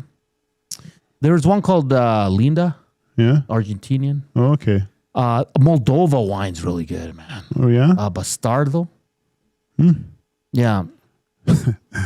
My wife worked like her friend imports wine, a friend of ours, and she worked it a few years back. Yeah. And I didn't see my wife all weekend. All I saw, because this is my other dog, this is a while ago, but I just bought a new bed, like a dog bed. It had those cedar chips in there, so it smelled like a cat. Like it was really nice smelling. Yeah. I would just go downstairs and see this trail of clothes. And my wife would sleep on the dog bed because she was just destroyed working that thing both days. Pretty fun. But I saw some hammered people. Oh yeah, sure. But it's, you know what, it was like good wine, but they have a lot of different alcohol. They had whiskey, vodka, beer. Like they have mead and stuff. They have tons of different things. And the food looked all Yeah. like, because we ate before, so we didn't really eat there. But like people we were with were buying food, and there was a Jamaican spring roll. Oh yeah. Oh boy, yeah. Man. But I like my red wine, you know, and it was a lot of people though Saturday night. Right? Oh, yeah. Yeah, it was power. Too many? At times, you're like, yeah, you know, but they do a good job, man. I don't mind it at all. Cool. So the person that sent in, they have a good record on Prime, is mistaken, because Reed Wilkins texts in and he says Oilers went 0-4 on Prime Monday hockey last season, and three of those losses were shutouts. No. You know what that means? They're due. Come on. Does anyone out there really think they're going to lose tonight after what happened on Saturday? Like, seriously. I don't like the fact that this Blue Jackets team's all sick and they're That's the thing. If they weren't sick, I'd be like, oh, but they're sick, man. Yeah, but sometimes when you're sick, you play your best. Yeah. Good thing we're off tomorrow, because if they do lose.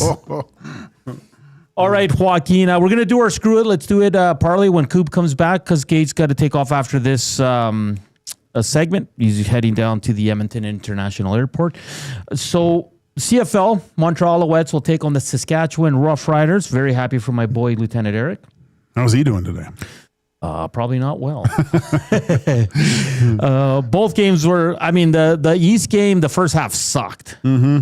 It was terrible. And then they win it off on the last, on a walk-off field goal. Maltos there in Montreal. The bad thing is Davis Alexander's a little hurt, man. What is it the same? Play? It's the same one, too. It's groin. Well, I think it was hamstring before, though. Sorry, I think it's a hamstring. Okay. Because at one point, McLeod Bethel Thompson was warming up. Really? Yeah, and then they threw him back in there. And he did say post-game, I'm going to play. Obviously, he's going to say that. Yeah. Adrenaline's running. He's going to the Grey Cup. He hasn't lost a damn game in his career in the CFL. But if he can't go, man, it's such a damper. I know. You know? Just to keep just the streak. Imagine just that streak keeps going and he wins a Grey Cup. Yeah, it should be good. A lot of people aren't giving Montreal a lot of. Everyone the Riders. Yeah, everyone's saying the Riders are going to roll here. And they win. They march down the field in a minute, and with 11 seconds, they score the winning touchdown. Like, I really wanted Rourke against Alexander, me too. But I think this is the Riders' year. They've been the best team in the league all year, most consistent. Like you said, Ouellette was good. Well, I said, have you ever seen Ouellette and Lieutenant Eric in a room at the same time? Yeah, it's tricky, man. I know. It's tricky, but we're going to have coverage of the CFL. Of course, Dusty's heading out there. I know Iwanik's heading out there. Winnipeg's going to be rocking this week with the CFL festivities. I think the teams all arrive tomorrow. So we're going to try to cover this whole week of CFL action heading into the game on Sunday. We'll try to have a guest on Wednesday for sure. I know they're all going to be busy, especially if they're down in Winnipeg. And some more CFL news. The Toronto Argos have been granted permission to speak to Mike O'Shea. Okay. So we'll see what happens there. None of that news is going to break during this week because it's Grey Cup week. We'll probably have to wait till next week for that. So lots of coverage on the Grey Cup. It's going to be a great game. I can't wait to have wings on Sunday during the game. That's you're gonna love wings. Going to wings? Wings with a nice sporting event. Yeah. Yeah, that's a good call. Do you do anything?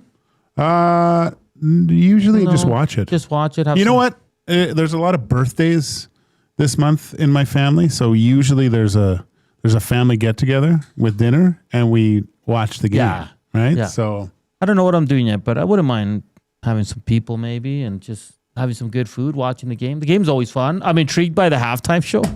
Machine Gun Kelly. Yeah. I don't know what to expect, so it should be fun. F1, I'll be honest, for me, it's probably the best race I've watched this year. It was awesome. It was great. A lot of passing. Yeah.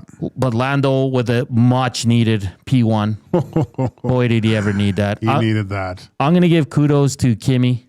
Yeah. For holding off Max. He said it was the most stressful. Well, I really think that for some reason those soft tires, the deg on them was so great.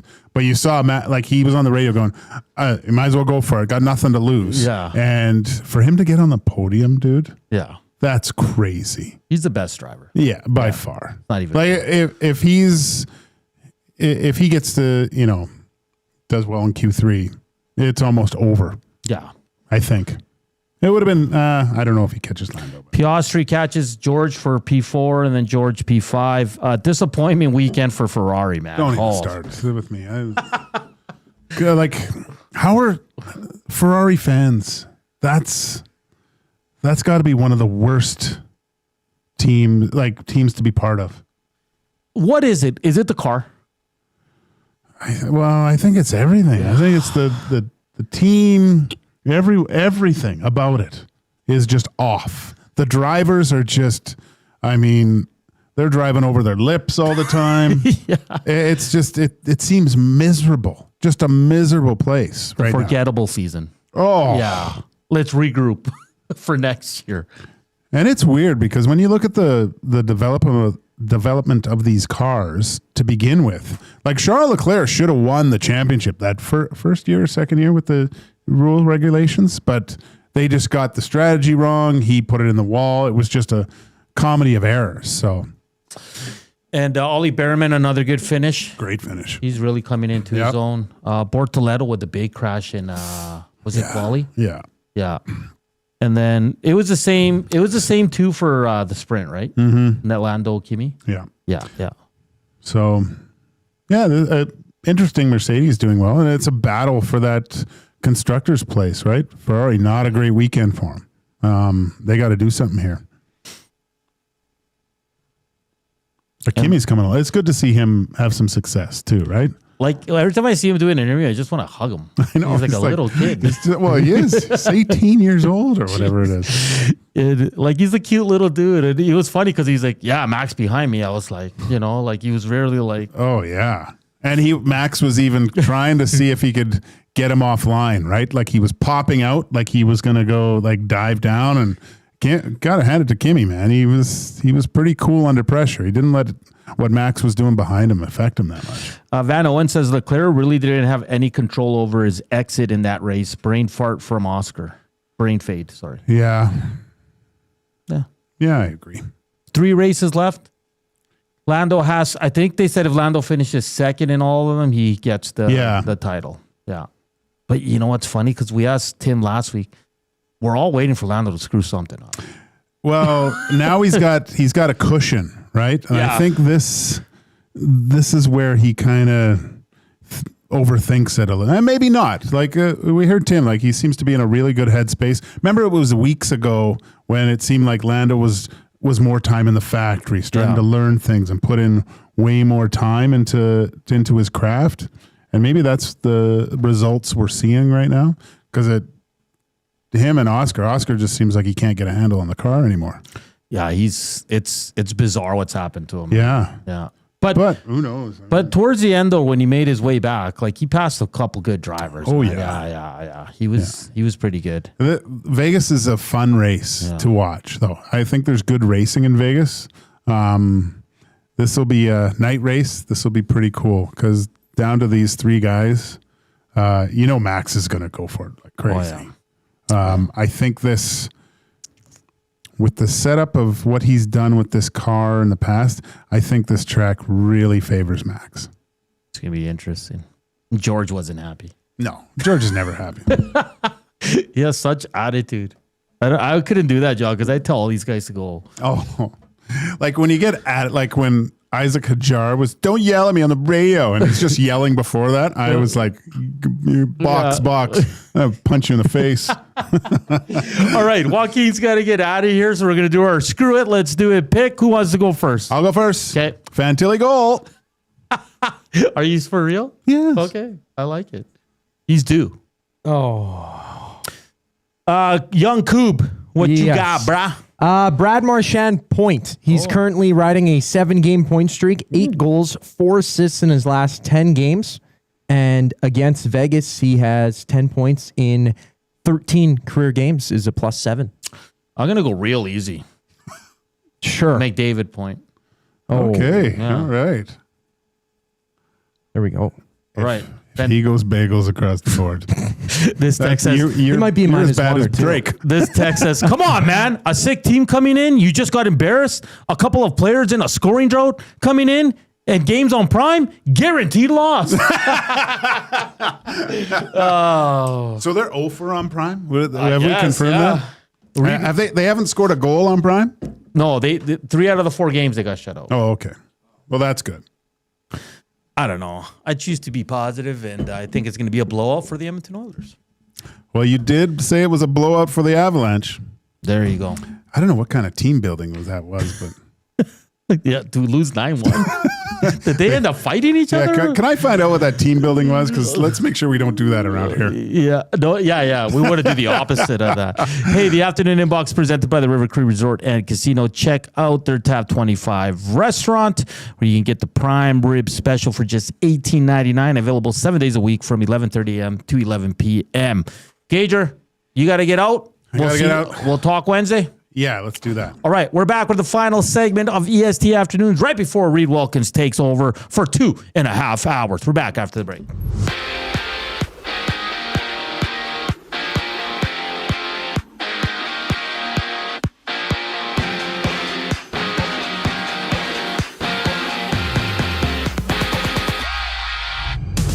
With an undisclosed injury, Ryan Nugent-Hopkins will miss a week for the Oilers. On the ice tonight, Matthias Janmark makes his season debut as Curtis Lazar returns to lineup in place of David Tomaszek.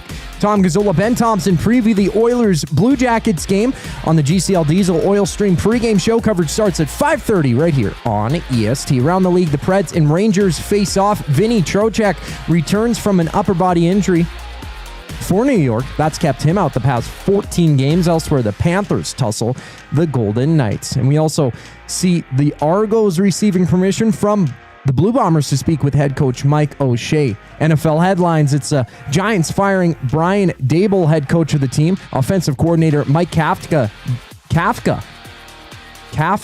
being named the interim coach. In Washington, head coach Dan Quinn is taking over as the defensive coordinator of the Commanders, and tonight it's Philly visiting Green Bay. Catch the game alongside Lieutenant Eric down at Selly's Sports Bar and Lounge at Century Casino on Fort Road. Kickoff at 6:15. This Sports Update is brought to you by Windsor Plywood Leduc. Locally owned and operated since 1993, they're more than just plywood. They offer everything from doors and flooring to decking, fencing, and custom millwork. Windsor Plywood Leduc. They're the experts you need to know. The final segment of EST Afternoons up next. I'm Zachary Kubish, and you're up to date. It's wing showdown time at the Canadian Brewhouse. Creamy street corn goes head-to-head with Mexican chili lime. Two bold flavors battling for your taste buds. Grab them anytime, or just 69 cents every Wing Wednesday. The Canadian Brewhouse. Our house is your house. The River Cree Resort and Casino features the best in live entertainment, including international U2 tribute band, Desire, November 14th. Performing decades of U2's greatest hits, it's Desire, November 14th at the River Cree. Tickets for this show and more at rivercreeresort.com. River Cree Resort and Casino. Excitement, bet on it.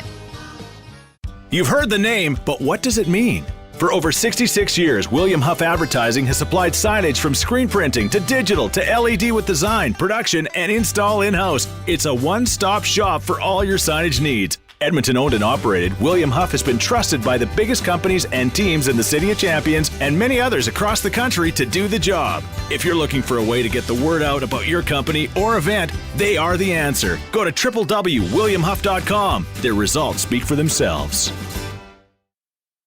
The temperature may be dropping, but the action's heating up. Play Alberta is offering odds boosts on every Oilers game all season long.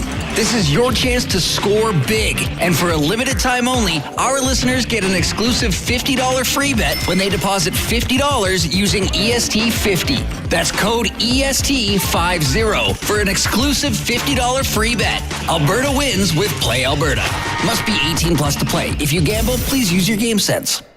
At Firehouse Subs, our subs are freshly toasted, stacked high, and crafted to satisfy. Each sub is piled high with premium meats, melty cheese, and toasted to perfection. Firehouse Subs brings bold flavor to every bite, all served on a freshly toasted roll. But we're not just feeding Edmonton, we're fueling it. Dig into the brisket hat trick, piled with slow-smoked brisket and melty cheese. Or go to the Firehouse Subs fan favorite, the Hook and Ladder. Made to order with smoked turkey, honey ham, and Monterey Jack cheese on a perfectly toasted roll. With 15 Firehouse Sub locations across Edmonton and the greater area, it's easy to grab a hot and hearty sub close to home. Firehouse Subs. Hot, hearty, made to satisfy.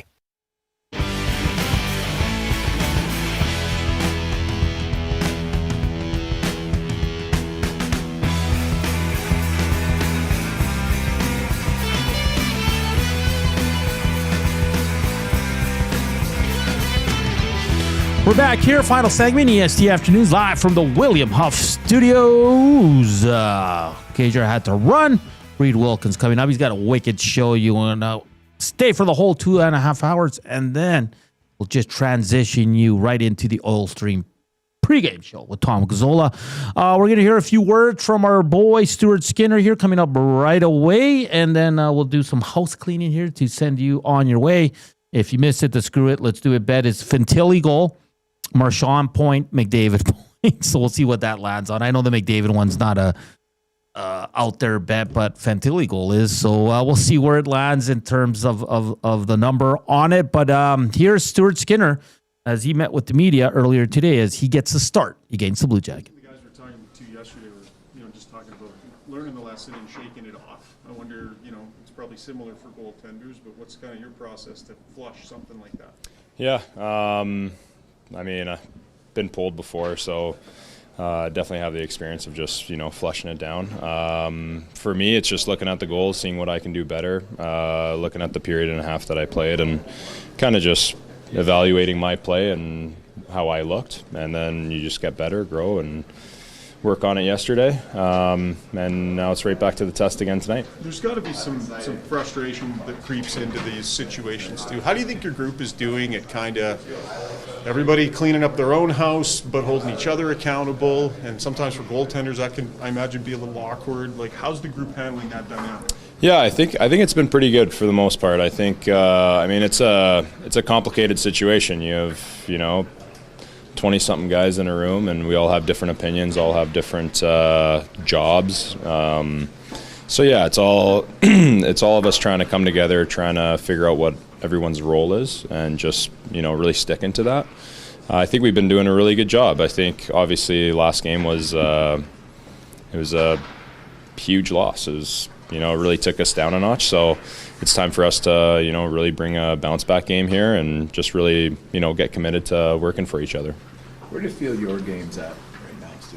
Yeah, I feel like it's pretty good. Obviously, I really didn't like that second goal last game. I feel like my game's been pretty consistent. It's been pretty good, but I definitely got a lot of work in. A lot of work here to do. I got to make some timely saves. Some saves when we do give up a breakaway that, I got to be the guy to come up with a save. In Dallas, you got to come up with a shootout save. Maybe that gives us, the extra point. So there's all these little things, and especially as a goaltender, when you get those chances to bail out your team or a chance just to, make a timely save, it can cost you a point, 2 points.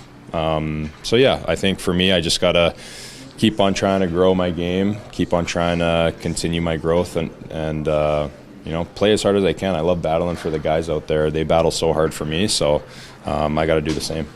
You could make a 5-bell save that saves a goal in a huge moment, and then let one in you didn't love a period and a half later. At the end of the night, it's like, did this guy do his job or not? Like that judgment on goalies, I guess it's maybe fundamentally a little bit unfair, but part of what goaltenders sign up for? For sure. Nobody remembers the saves normally. Everyone remembers the goals against. I also remember the goals against. Of course, I remember some saves, but yeah, it's kind of just the life of a goalie. Yeah, it's just kind of the nature of it. I mean, every goalie knows what it feels like, what it's like, letting in a tough squeaker, but you have an amazing game. You feel like you're on top of the world, but everyone else thinks you're terrible. So it's definitely tough, but I love that part of the game. There's